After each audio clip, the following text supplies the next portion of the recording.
Assalamu alaikum wa rahmatullah. Cette nouvelle liste de vidéos sera consacrée aux mathématiques des Olympiades. Alors, l'Olympiade internationale de mathématiques, OIM en abrégé, est une compétition mondiale de mathématiques destinée aux élèves des lycées et collèges. Depuis 1959, elle se déroule chaque année dans un nouveau pays. La première OIM, donc de 1959, s'est organisée en Roumanie et en ce moment-là, seulement 7 pays y ont participé. Actuellement, la majorité des pays du monde participent à l'OIM. Concernant les thèmes mathématiques qui sont abordés dans l'OIM, vous avez l'arithmétique, l'algèbre, la géométrie euclidienne, l'analyse combinatoire, les inégalités. Alors vous avez les inégalités fondamentales, donc vous avez inégalité de Cauchy-Schwarz, inégalité de Chebyshev, inégalité de comparaison entre les moyennes arithmétiques et géométriques, etc. Et puis vous avez les équations fonctionnelles. Donc c'est une compétition qui dure 4 heures et elle est distinguée par le fait qu'elle propose à chaque fois des problèmes originaux et difficiles à résoudre. Difficiles dans le sens technique, c'est-à-dire pas dans le sens bagage. Le bagage est celui de la terminale, peut-être un peu plus avancé que la terminale, disons une terminale Mathelem, peut-être un peu plus. Donc les candidats à cette compétition doivent être doués en mathématiques, créatifs et bien entraînés.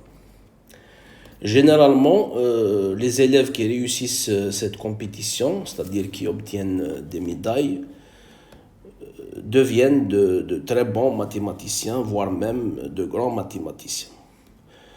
On compte même plusieurs candidats de la médaille Fields qui ont participé aux OIM. On cite à titre d'exemple Grégory Paleman, russe, Terence Tao, australien d'origine chinoise, Myriam Mirzakhani, iranienne, Arthur Avila, franco-brésilien, et bien d'autres. Voilà, donc après cette petite présentation, je passe à la première thématique que je vais aborder. Et donc ça concerne le principe des tiroirs, qu'on appelle aussi le principe des nids de pigeons. Voilà, donc c'est un principe combinatoire, tout bête, trivial, mais qui a des applications non triviales, notamment en arithmétique, en théorie des nombres. Alors, de quoi il s'agit exactement?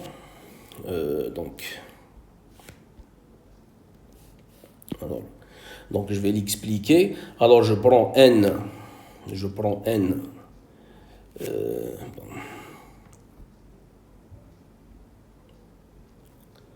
Alors je prends n, je fixe n en entier strictement positif. Voilà. Si vous avez n tiroirs, donc 1, 2, n tiroirs, et vous placez dans ces tiroirs n plus une chose, alors il y a forcément un tiroir qui contient 2 choses. Voilà, donc vous avez n tiroirs et vous avez n plus une chose que vous placez dans ces tiroirs-là, alors il y a au moins un tiroir qui contient 2 choses. Ici, donc, sur l'image à gauche, vous avez donc 9 cases, donc ici n égale à 9, et on met dans ces cases 10 pigeons. Voilà, donc vous avez n égale 9, donc vous avez 9 cases et on met 10 pigeons, alors il y a au moins une case qui contient de pigeons et on voit laquelle sur l'image. Voilà, donc l'énoncé, donc il est, c'est ce que vous voyez donc sur l'écran, le principe du tiroir, soit n un entier strictement positif. Si n plus 1 objet, bon j'ai dit tout à l'heure chose, c'est la même chose, si n plus 1 objet sont rangés dans un tiroir, alors il y a au moins un tiroir qui contient deux objets, au moins. Voilà. Alors, ce principe-là, je peux l'énoncer de façon purement mathématique. Alors, si on veut l'énoncer de façon purement mathématique, alors je dis que si f est une application entre deux ensembles A et B, qu'on considère donc des ensembles finis, alors si cardinal de A est supérieur strictement à cardinal de B, alors f n'est pas injective. N'est pas injective. Voilà, ça c'est un énoncé purement mathématique. Alors n'est pas injective, c'est-à-dire, donc il existe par exemple A1, A2 dans A avec A1 différent de A2 et f de A1 égale f de A2. Je pense que le lien entre les deux énoncés est clair. Donc ici, on considère que les éléments de A, donc c'est les objets, et leurs images, c'est les tiroirs où ils sont placés. Voilà. Donc les éléments de A, c'est les objets ou les choses, et les éléments de B, c'est à chaque objet, il lui correspond le tiroir où il est déposé, où il est mis. Voilà, donc on voit bien que les énoncés sont les mêmes, mais le deuxième énoncé, donc celui que je viens de décrire, est plus mathématique. Maintenant, si je prends la contraposée de cet énoncé-là, qu'est-ce que ça va donner? Bon. Alors, la contraposée de ça, de ce que je viens de faire, donc je prends une application de A dans B. Au lieu de dire cardinal de A supérieur strictement à cardinal de B implique F non injective, donc la contraposée, ça va être F est injective, implique cardinal de A est inférieur ou égal à cardinal de B. Donc je peux l'écrire comme ça. Donc si F, une application entre deux ensembles, est injective, alors vous avez forcément cardinal de A est inférieur ou égal à cardinal de B. Bon, alors, on revient à la page précédente. Là, vous voyez donc à droite le grand mathématicien allemand Dirichlet, mort en 1859. C'est lui le premier à donner une application non triviale du principe du tiroir, du principe des tiroirs. Donc la première application non triviale, en fait ça concerne donc les approximations de nombres réels par des rationnels. Et certains d'ailleurs appellent ce principe le principe des tiroirs de Dirichlet. Bon. Alors on va voir, pour la vidéo d'aujourd'hui, on va voir le théorème de Dirichlet sur les approximations des nombres réels par des rationnels. Vous allez voir que c'est une application très technique, très astucieuse. Alors, donc, on passe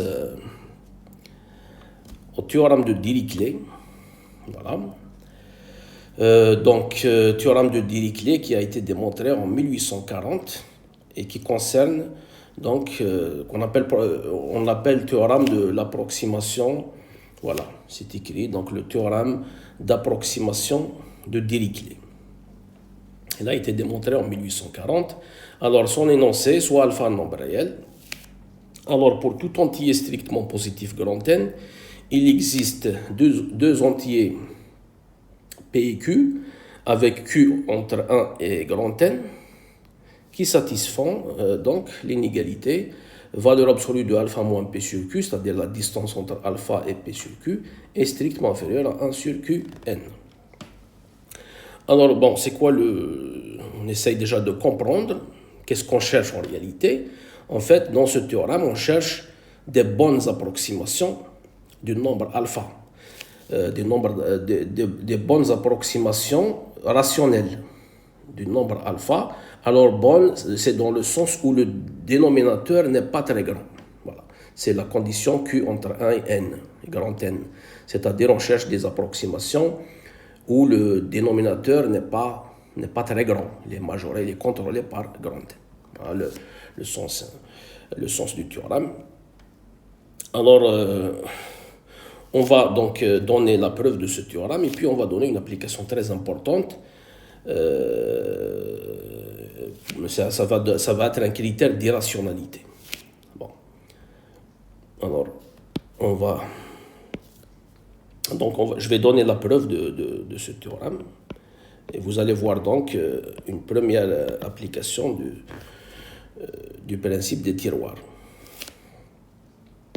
Donc, je vais fixer un réel alpha, soit alpha dans R, fixé. Et je vais fixer aussi grand N et N dans grand N, donc ça va être un entier strictement positif, fixé aussi. Donc, alpha et N sont fixés. Bon. Et donc, je démontre l'existence des deux entiers PQ avec Q entre 1 et N qui vérifie cette inégalité. Bon, alors l'astuce, c'est la suivante. Considérons, je vais considérer les N plus 1 nombres réels suivants. Nombres réels suivants. Alors, regardez les nombres réels qu'on va considérer. Je vais prendre d'abord 0 fois alpha, 1 fois alpha, donc c'est alpha, c'est-à-dire alpha tout simplement, 2 alpha, etc., jusqu'à n alpha. Alors, les crochets, ça désigne la partie fractionnaire. Alors, c'est quoi la partie fractionnaire? C'est la partie fractionnaire de x. Alors, bon, je vais l'expliquer ici. Pour x dans R, donc x dans R, la partie fractionnaire de x, ça va être donc x moins sa partie entière tout simplement. C'est-à-dire pour les nombres positifs, vous prenez ce qui est après la virgule. Par exemple, la partie fractionnaire de pi, ça va être 0,14, 15, 9, etc. Ce qui est après la virgule. C'est ce qu'on appelle la partie fractionnaire. Alors, il y a des gens qui l'appellent partie décimale, mais c'est complètement faux. La partie fractionnaire, elle est indépendante du système décimal. Ça dépend uniquement de x. On voit bien de la définition. Partie fractionnaire de x, elle ne dépend que de x. Donc, elle est indépendante des systèmes, de tout système, pas seulement du système décimal, de tous les systèmes de numération. Voilà. Et donc, comme particularité, c'est un nombre toujours qui est entre 0 et 1. C'est un nombre qui est dans l'intervalle semi-ouvert 0,1. Et donc, les nombres considérés, c'est les nombres tout simplement. Donc, 0 fois alpha, c'est partie. Bon, ça, c'est. En réalité, ça, c'est 0. Et puis, 1 fois alpha, c'est-à-dire alpha, 2 alpha, etc. jusqu'à n alpha. Et on voit bien qu'on a exactement n plus 1 nombre qui sont tous dans l'intervalle semi-ouvert 0,1 parce que c'est des parties fractionnaires. Et puis, donc ça va jouer le rôle des objets. C'est ça les objets. Et quels sont les tiroirs? Alors, les tiroirs, considérons aussi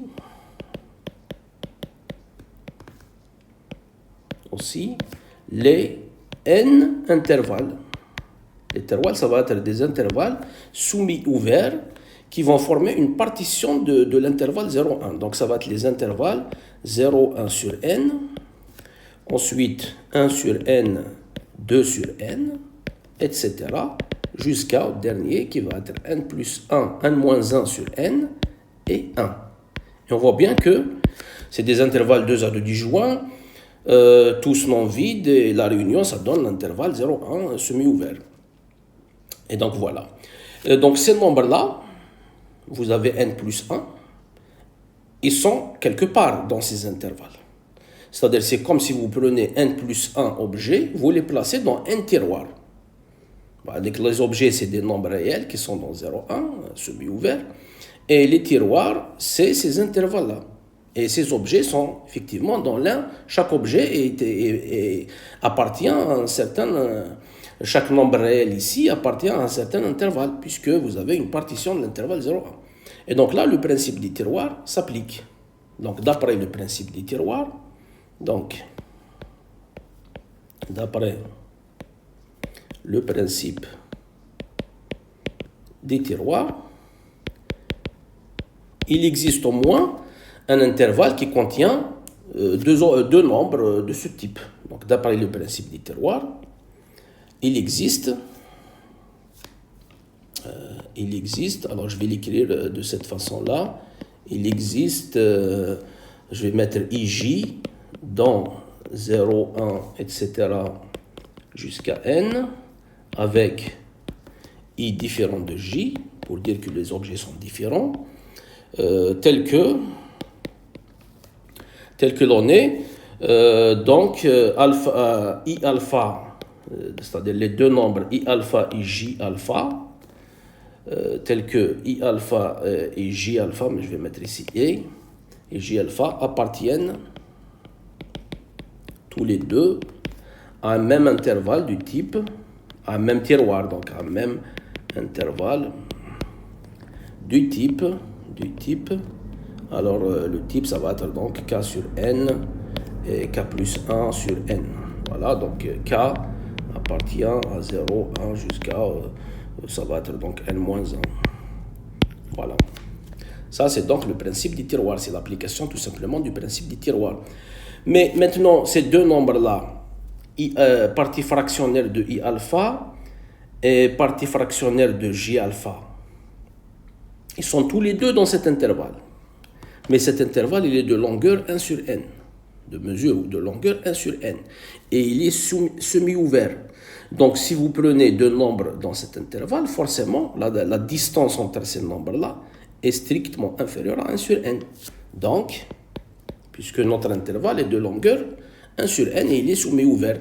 Donc, vous avez en fait I alpha, partie fractionnaire de I alpha, moins partie fractionnaire de J alpha, la distance, c'est-à-dire la valeur absolue de la différence, est forcément majorée par 1 sur grand N. Alors maintenant, le reste est simple.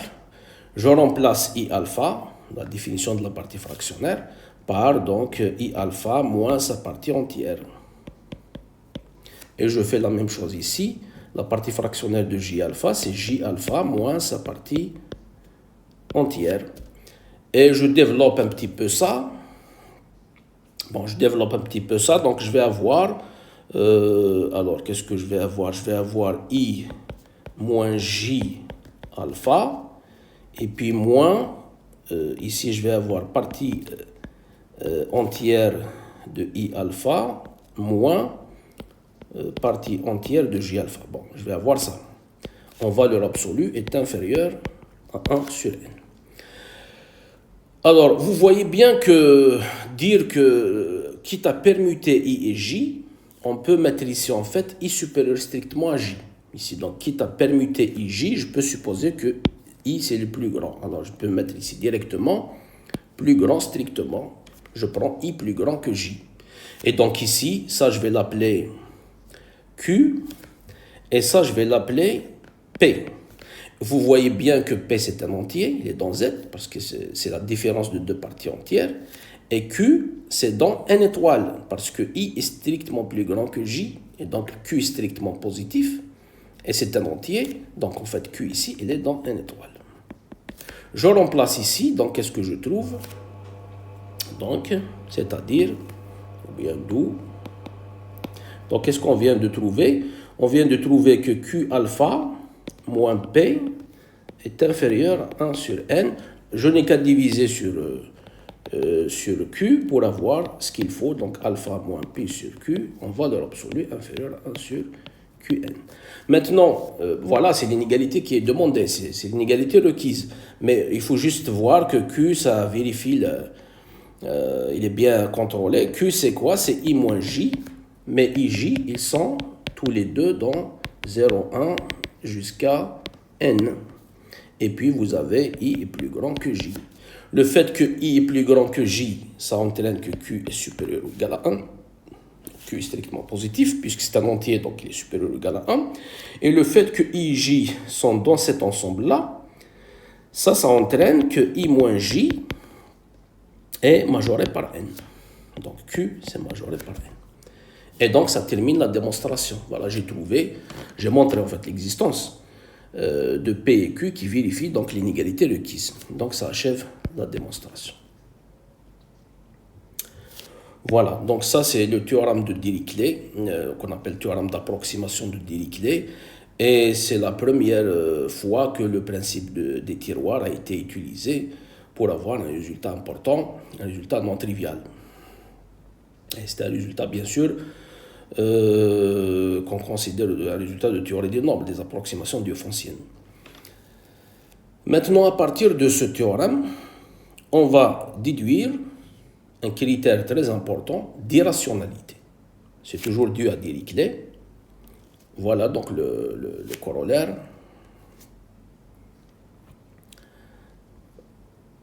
Voilà le corollaire. Donc c'est un critère d'irrationalité, soit alpha un nombre réel.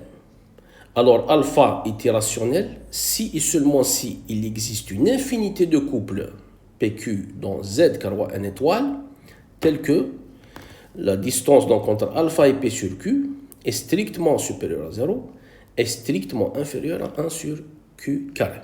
Et donc ici, donc, il y a l'existence et l'infinité des couples PQ. Voilà. Bon, donc on va démontrer ça et puis je vais faire des commentaires sur ce résultat. Bon. Alors. Donc, on va donner la preuve. Donc, preuve. Vous voyez bien qu'il y a donc deux implications à démontrer. Et on va commencer par la première implication directe. Et c'est là qu'on va utiliser le théorème de Dirichlet de tout à l'heure. Donc, supposons que alpha est irrationnel et on va montrer l'existence d'une infinité de couples PQ qui vérifie cette double inégalité. Donc, supposons que alpha est irrationnel. Donc, ça veut dire qu'il n'est pas rationnel. Et on va montrer l'existence d'une infinité de couples qui vérifie donc cette double inégalité. D'abord, la première inégalité, donc l'inégalité de gauche, elle est vraie pour tout PQ. Pourquoi? Parce que vous avez alpha est irrationnel, donc il n'est pas égal à un rationnel. Et donc vous avez alpha moins P sur Q et non nul. Si alpha est irrationnel, alors, quel que soit PQ dont Z carré n étoile, alpha moins P sur Q est non nul. Parce que alpha est différent de P sur Q, parce que alpha est irrationnel. Et s'il est non nul, donc en valeur absolue, il est strictement positif. Donc on constate d'abord, pour tout PQ dont Z carré n étoile, on a alpha est différent de P sur Q, d'où alpha moins P sur Q est supérieur à 0. Donc, en fait, c'est l'inégalité de droite qui n'est pas, qui nécessite une preuve. Bon. Alors, pour démontrer l'inégalité de droite, qu'est-ce que je vais faire? Je vais fixer, je vais faire une construction pour tout n dans n étoile. Et je vais utiliser le théorème de Dirichlet, où le grand n, dans le théorème de Dirichlet, je vais le varier. Donc, je vais prendre grand n égale 1, grand n égale 2, et à chaque fois, je trouve un couple, un autre couple. Donc, pour n, je vais utiliser petit n cette fois-ci, pour n dans n étoile. Alors, d'après le théorème 1 de Dirichlet, donc, d'après... Bon, étant donné n dans n étoile, d'après le théorème 1, le théorème de tout à l'heure, donc théorème de Dirichlet, théorème 1, donc il existe Qu'est-ce qu'il dit le théorème 1? Il dit il existe donc, on va l'appeler Pn parce que ça va dépendre de petit n, PnQn dans Z carroi n étoile avec donc Qn compris entre 1 et n tel que vous aurez donc alpha moins Pn sur Qn est inférieur strictement à 1 sur NQN. Ça, c'est l'application donc du théorème 1. C'est l'application du théorème 1.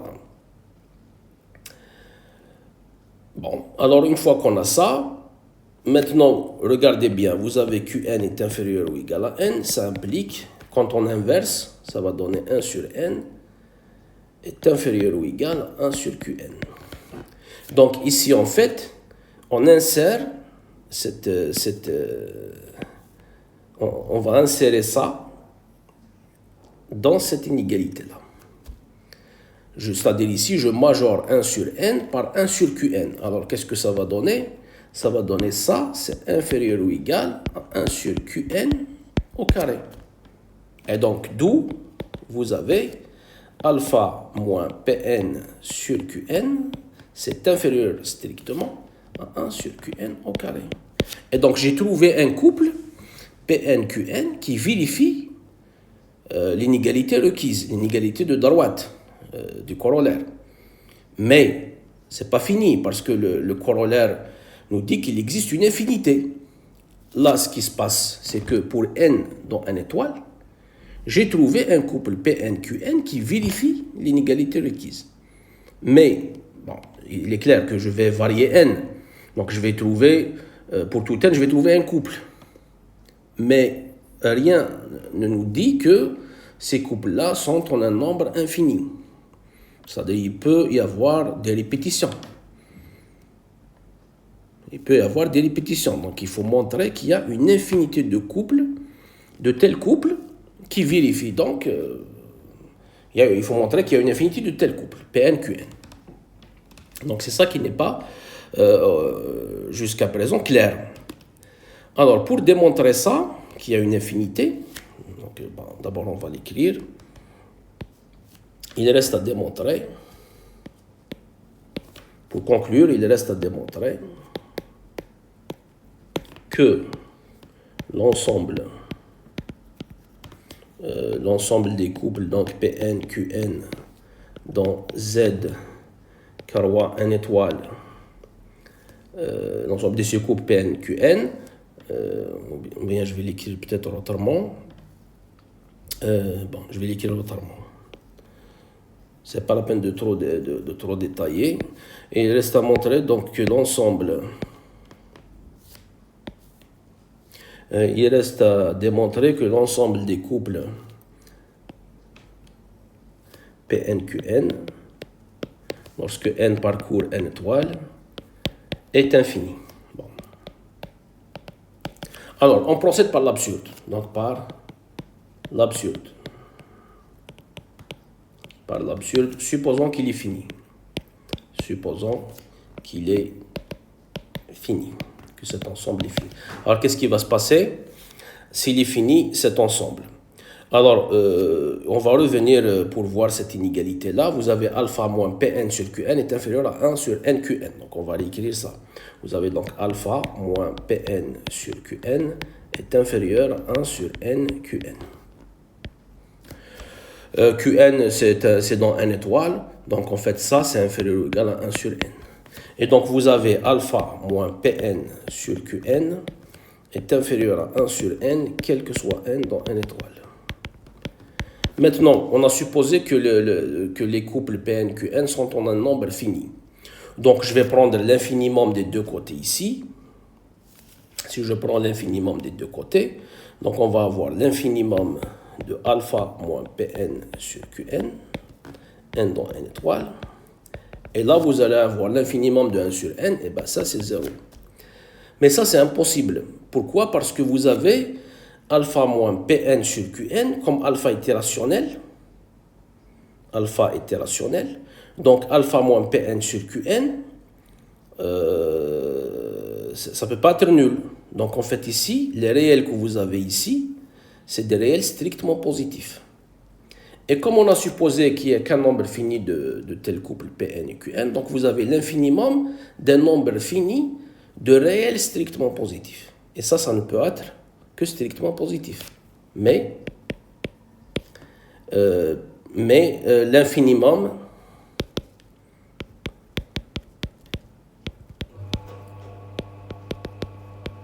est atteint en fait ici. L'infinimum est atteint parce qu'on n'a qu'un nombre fini de couples Pn, Qn. Et s'il est atteint, donc c'est un certain alpha moins Pn0 sur Qn0 en valeur absolue. Et ça, c'est strictement positif. Donc absurde. D'où donc l'existence d'une infinité de PQ dont Z croît en étoile qui vérifie donc la double inégalité du corollaire. Voilà. D'où l'existence d'une infinité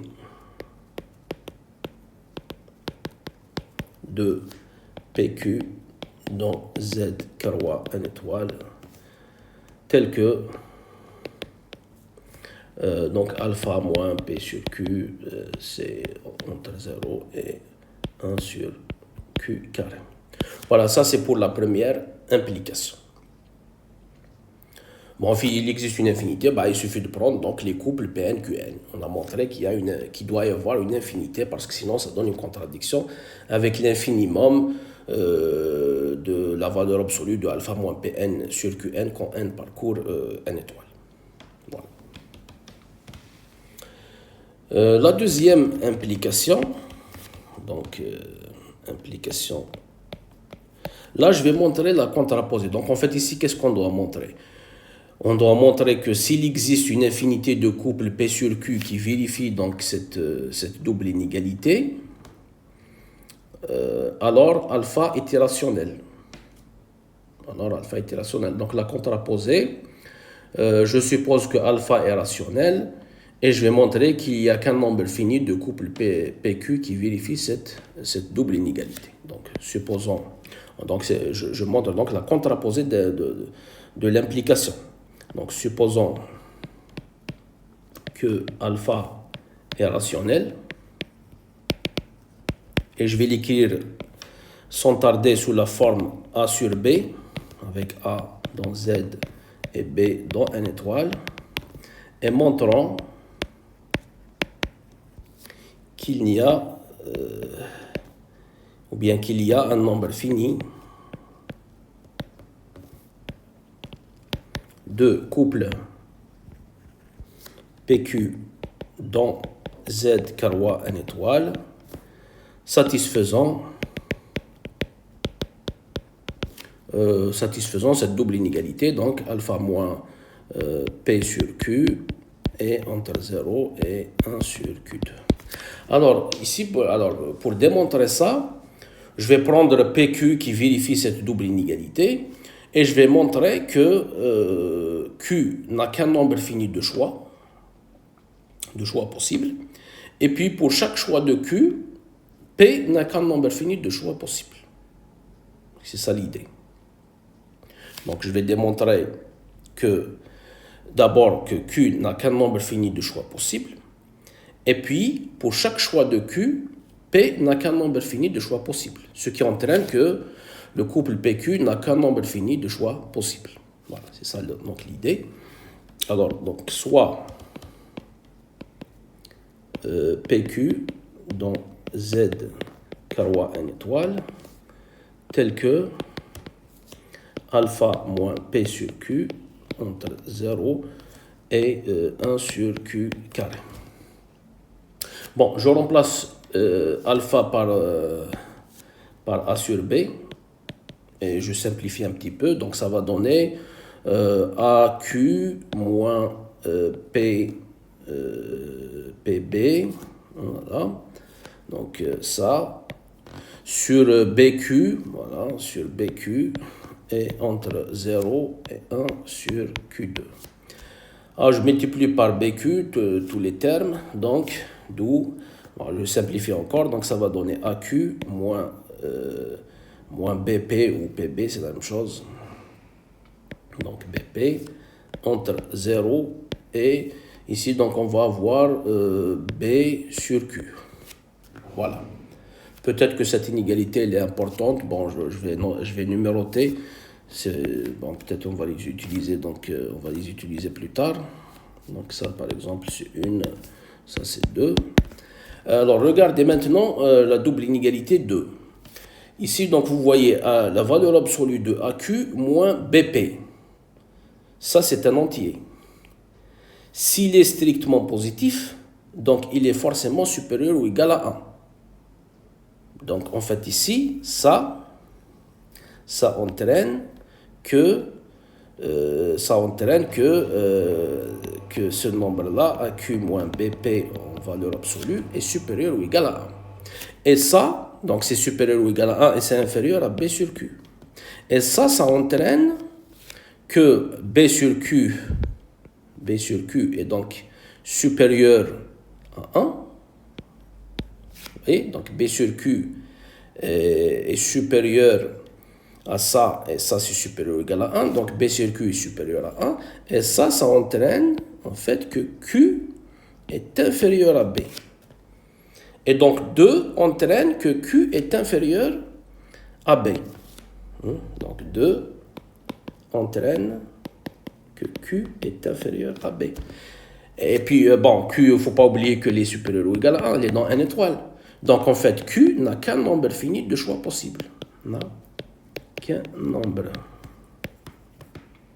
fini de choix possible. Voilà. Donc, le dénominateur n'a qu'un nombre fini de choix possible. Maintenant, pour Q fixé, on va voir que le numérateur, c'est-à-dire P, le numérateur de la fraction rationnelle, donc de l'approximation, n'a qu'un nombre fini aussi de choix possibles. Maintenant, donc pour Q fixé,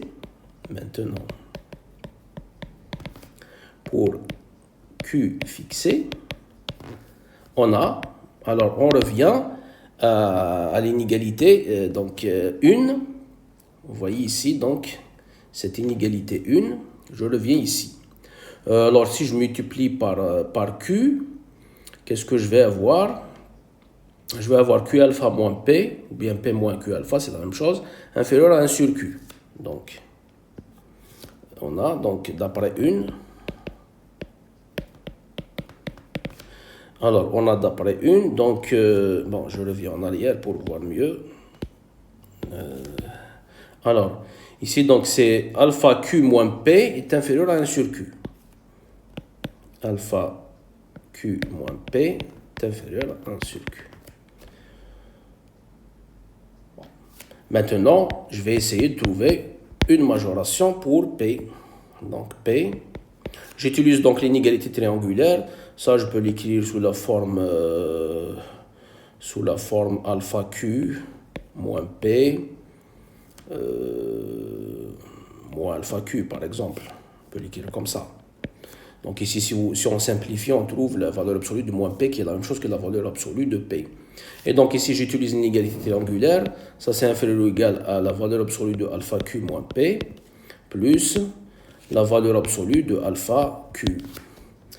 Et donc, ça, c'est majoré par 1 sur Q. Donc, on va avoir ici 1 sur Q plus, là, donc, valeur absolue de alpha fois Q.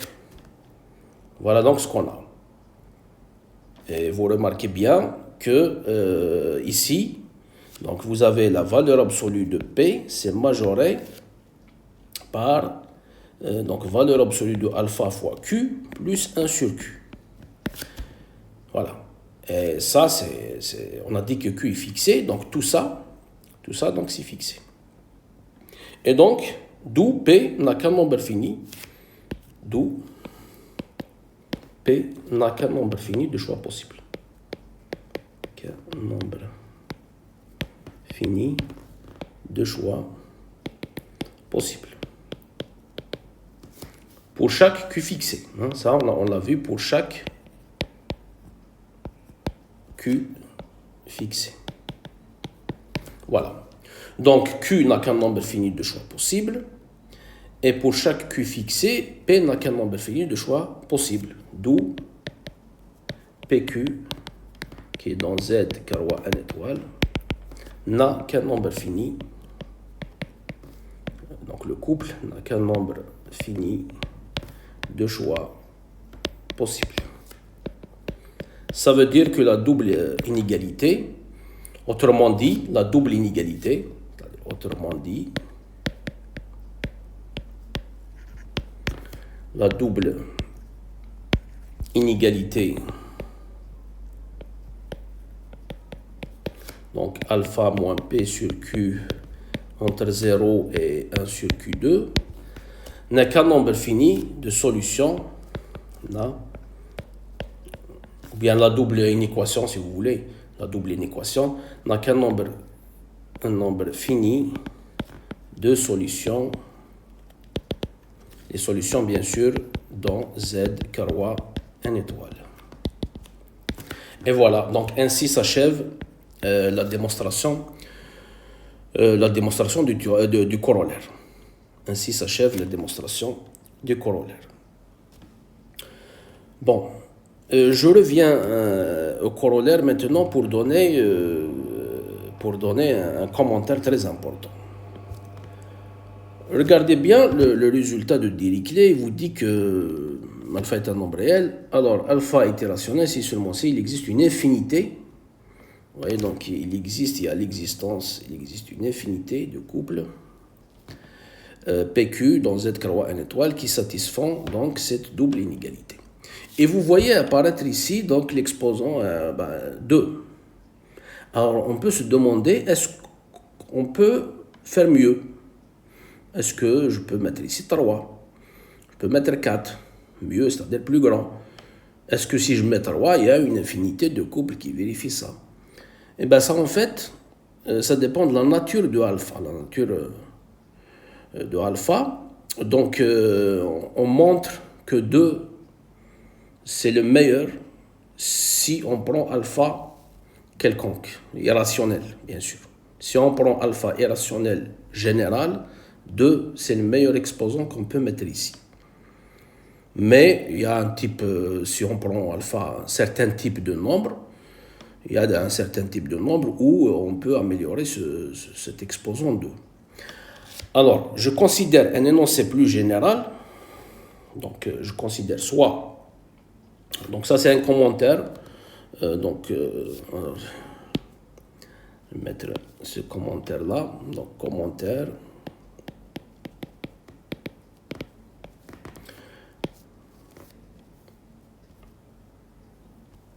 bon, alors je prends alpha, soit alpha dans R, et je considère et θ strictement positif tel que l'on est cette propriété là. Donc je prends la propriété du corollaire de Dirichlet, je change juste l'exposant 2 par θ. Donc je suppose qu'il existe une infinité de couples PQ dans donc Z carreau N étoile tel que, bon j'écris tel que 2 fois, bon je peux mettre satisfaisant par exemple, c'est mieux, satisfaisant, il existe une infinité de couples PQ dans Z carreau N étoile satisfaisant l'inégalité, donc la double inégalité alpha moins P sur Q, c'est supérieur à 0 et c'est inférieur à 1 sur Q puissance θ. Voilà. Je considère donc les θ qui vérifient ça. Il est clair que si θ vérifie cette propriété, alors tous les autres nombres qui sont inférieurs à θ vérifient aussi la même propriété. Et donc, il est naturel de se demander quel est le meilleur θ, c'est-à-dire le sup de tous les θ qui vérifient cette propriété. Et le sup de tous les θ qui vérifient cette propriété, ça on l'appelle la mesure d'irrationalité de alpha. Donc la mesure d'irrationalité mu alpha, mesure d'irrationalité de alpha, qu'on appelle donc mesure d'irrationalité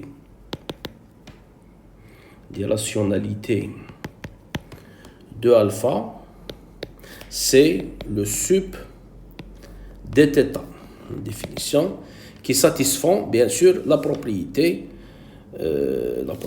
donc, que j'ai écrit tout à l'heure, c'est-à-dire qui satisfont, il existe une infinité de couples PQ dans Z croix en étoile tel que on est à double linéarité. Donc je prends le sup, c'est-à-dire la meilleure constante qui satisfait ça. Et ça donc on appelle mesure d'irrationalité.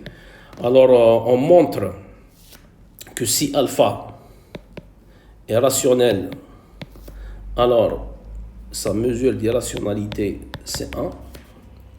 Si alpha, bien sûr alpha c'est toujours un nombre réel, n'est pas rationnel, donc il est irrationnel, alors sa mesure d'irrationalité c'est supérieur ou égal à 2. Ça c'est le corollaire de Dirichlet de tout à l'heure. Donc ça c'est le corollaire de Dirichlet. Donc ça c'est exactement le corollaire, puisque Dirichlet, le corollaire de Dirichlet nous dit que l'énoncé est vrai pour 2. Mais il peut être vrai pour une constante plus grande que 2. Donc il est supérieur. Donc la mesure d'irrationalité est supérieure ou égale à 2. Alors vous avez des résultats plus profonds. Par exemple, vous avez, alors ça c'est Roth, en 1955. Il a démontré le résultat suivant qui lui a valu la médaille Fields, un résultat très très important. Il montre que si alpha est dans Q bar moins Q, donc alors Q bar c'est les algébriques, c'est le nombre algébrique. Un nombre algébrique est un nombre qui est racine d'un polynôme à coefficient entier non identiquement nul. Un nombre algébrique est un... Bon, là on s'intéresse uniquement au nombre réel. Donc un nombre algébrique est un nombre qui est racine d'un polynôme à coefficient entier et qui n'est pas identiquement nul. Par exemple, la racine de 2 est un nombre algébrique puisqu'il est racine du polynôme x carré moins 2. Voilà. Alors Roth, en 1955, il a démontré que si alpha est algébrique irrationnel, alors sa mesure d'irrationalité, c'est exactement 2. C'est égal à 2. Ça, c'est un résultat qui lui a valu la médaille Fields. C'est un résultat profond dont la démonstration n'est pas évidente. Un résultat très important. Alors, vous avez aussi, bon, je termine avec ça, Liouville, je pense c'est en 1844, je pense. Liouville, c'est le premier qui a montré, je pense, c'est pas sûr, 1844. De toute façon, c'est assez proche de cette date. C'est le premier mathématicien, donc il est français, c'est le premier mathématicien qui a démontré l'existence des nombres transcendants. Donc il a construit des nombres qui sont transcendants, réels transcendants. Transcendant, ça veut dire non algébrique. Transcendant, donc c'est non algébrique. C'est-à-dire qu'il n'est pas racine d'un polynôme à coefficient entier, non identiquement nul. Alors, il a construit des nombres qu'on appelle maintenant, on les appelle nombres de Liouville. Alors, la mesure d'irrationalité de ces nombres de Liouville, c'est plus l'infini. Voilà, je m'arrête là. La prochaine fois, ça va être quelque chose de plus simple.